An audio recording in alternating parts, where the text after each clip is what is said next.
This strategic move can help both India and Russia resist Western pressure. Will New Delhi act? As US-led sanctions against Moscow's oil tankers complicate supply chains, the South Asian nation must focus on developing its own fleet. The United States and its allies implemented economic sanctions against Russian oil following the escalation of the Ukraine crisis in February 2022. Later that year, they introduced a $60 cap on crude and an embargo on Russian seaborne oil in an attempt to hurt the country's economy, while at the same time keeping Russian crude flowing to global markets so as not to trigger price hikes. The sanctions also prohibited Western companies from providing services such as insurance, financing, and flagging to Russian tankers that sell crude oil above the agreed price cap. Despite all this, Russia successfully redirected its oil exports to alternative markets, notably China and India. China primarily receives Russian oil through pipelines, while India, which bought 10 times more oil in 2023 than in the previous year, has significantly increased its seaborne imports, with over 60% of Russia's maritime oil exports directed there. Therefore, India was most affected by sanctions on tankers. New Delhi has been watching these developments closely. Since the escalation of the Ukraine crisis in 2022, India has emerged as Russia's second-largest buyer of oil. This summer, it overtook China as the #1 buyer.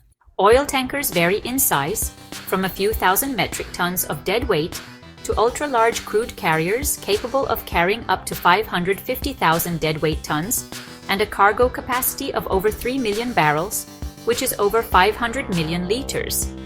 Each year, these tankers transport approximately 2 billion metric tons of oil, making them second only to pipelines in terms of efficiency. The average transportation cost for crude oil by tanker ranges from $5 to $8 per cubic meter, which is around 2 to 3 cents per US gallon. In addition to standard tankers, specialized vessels like naval replenishment oilers have emerged, allowing for the refueling of moving ships. The timeline for building a new tanker typically spans about 2 years from order to delivery, with the actual construction phase lasting 9 to 15 months. In recent years, the industry has seen the delivery of between 150 and 250 new ocean-going tankers annually, almost exclusively built in China, South Korea, and Japan. The global oil tanker fleet is predominantly controlled by Western companies, with major international insurers also headquartered in Western capitals. Among the largest oil tanker companies, Tokyo-based Mitsui O.S.K. Line stands out, operating a fleet of over 930 vessels with a total deadweight tonnage of 66 million tons.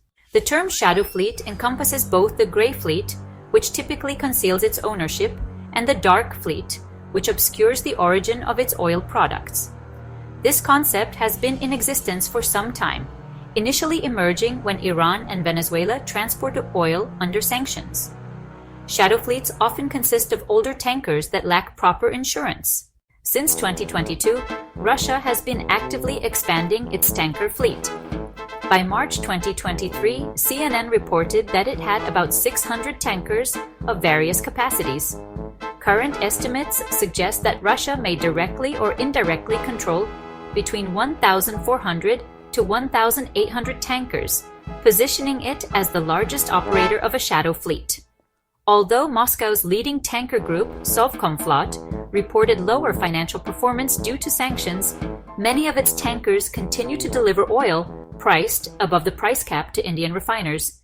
The dynamics of the global supply chain have underscored the necessity for both Russia and India to develop larger tanker fleets. As of 2023, India's oil tanker fleet comprised 197 vessels, an increase from 168 in 2018, with a combined deadweight tonnage of approximately 12.7 million tons. The state-owned Shipping Corporation of India stands as the largest tanker owner in the country, boasting a well-diversified fleet that includes crude oil tankers of various sizes. However, many Indian ports face challenges such as constrained terminal infrastructure, draft limitations, and insufficient tankage capacity, which necessitate careful scheduling for tanker arrivals. To enhance efficiency, lighterage operations, which involve unloading some oil off a vessel before it enters a port, are often employed to ensure a swift turnaround for tankers unable to dock due to these restrictions. Clearly, there is an urgent need for expansion within the Indian tanker fleet to address these operational challenges.